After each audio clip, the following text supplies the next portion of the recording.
Okay,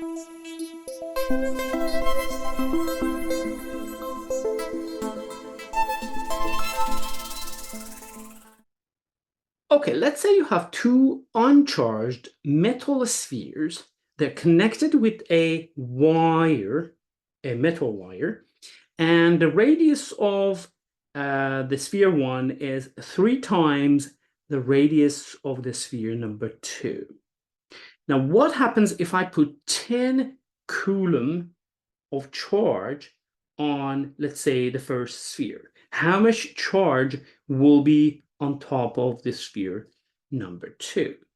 Now, when you connect these two spheres, you have to notice that they become equipotential surfaces. And so they should have the same potential, electric potential. So if the electric potential of the sphere 1 is V1, and the electric potential of the sphere V2, sphere 2 is V2, then when you connect them together after connection,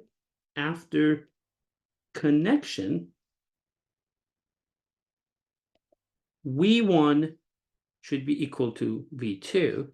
But at the same time, because it's a spherical shell, we can say that the V for a spherical shell is K, Q, which is put on the sphere, divided by the radius of the spheres. And so I will have one potential for the sphere 1, which is K Q1 divided by R1, and it has to be equal to K Q2 divided by R2.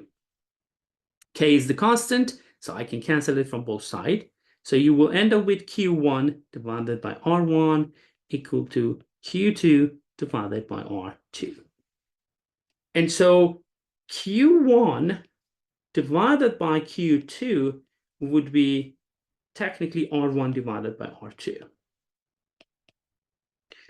Now the question says we put 10 coulombs on Q1. Well, remember, because it's a metal, when you put the charge here, the charge distributes everywhere and sits in both of them. So the total amount is given as 10 Coulomb. We don't know what is Q1 and Q2. Okay, so let's go back here and say Q1 plus Q2 is given to be 10 Coulomb. So what I can do is you can go ahead and find, let's say, Q1 from this equation. So it would be R1 divided by R2 times Q2. Now I can go ahead and replace Q1 in this equation with its equivalent. So I will have R1 divided by R2 times Q2 plus Q2 to be equal to 10 Coulomb. Here, this gives me R1 divided by R2 plus 1 times Q2 is 10. We know that the ratio of R1 to R2 is 3, so I'm going to replace it here. So that's 3 plus 1 is 4, and so Q2 times 4 would be 10 Coulomb, which means Q2 would be 10 divided by 4, which is 2.5 Coulomb. This means 7.5 coulombs is sitting on the Q1, and 2.5 Coulomb is sitting on the sphere number 2.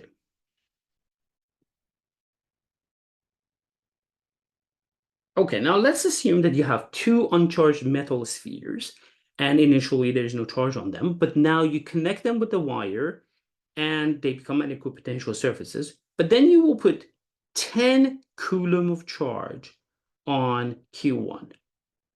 Now we want to know how much would be the electric field on top of the smaller spheres, knowing that the radius of the largest spheres, R1, by radius of the small one, R2, is equal to 3.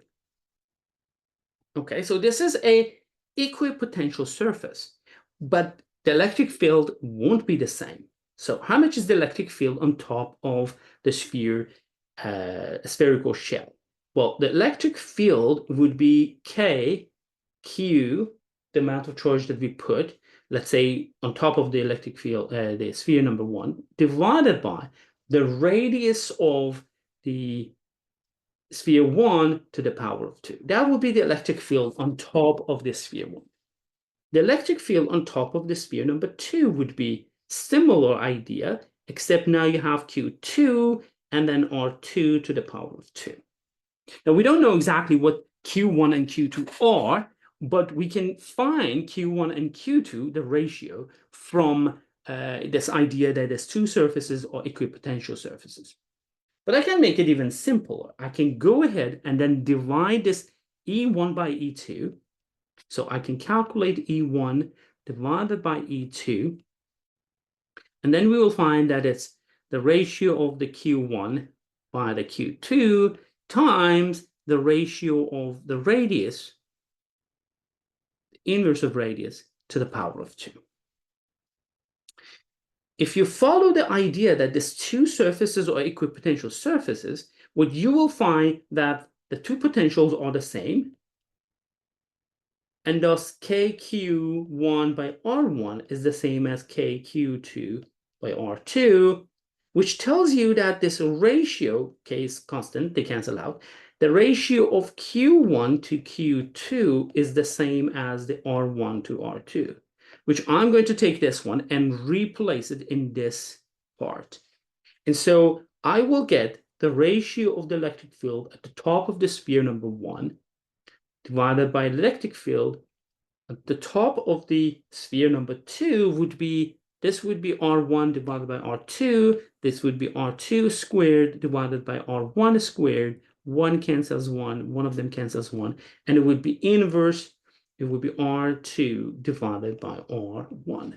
Now, knowing that R1 divided by 2 is 3, we can conclude that this electric field ratios would be 1/3. So the electric field on top of the small sphere would be 3 times bigger than the electric field on top of the larger one.